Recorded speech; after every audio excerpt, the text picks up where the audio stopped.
ធ្វើដំណើរផ្លូវឆ្ងាយហត់ត្រូវអត់បើកមុខងារស៊ីនម៉ូតមួយនេះសម្រាប់យ៉ាងមានផាសុកភាព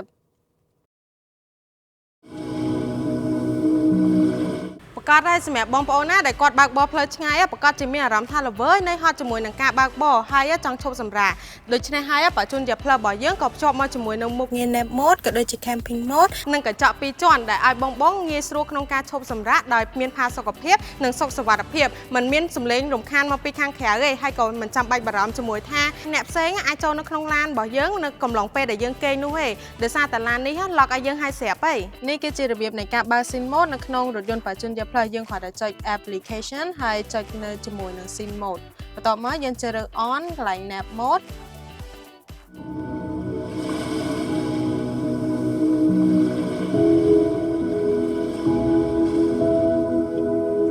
សម្រាប់ SIM mode នេះដែរយើងអាចជ្រើសរើសសំឡេងទៅតាមតម្រូវការបងប្អូនដែលគាត់ចូលចិត្តអញ្ចឹងមានជាសំឡេងបែបនៅក្នុងភ័យ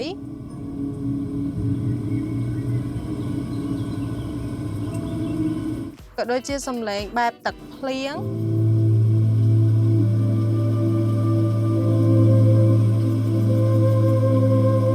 ហើយក៏មានសំឡេងបែបយើងអង្គុយនៅមុខភ្លក់ភ្លើងដែលធ្វើឲ្យយើងមានអារម្មណ៍ថាដូច camping អញ្ចឹង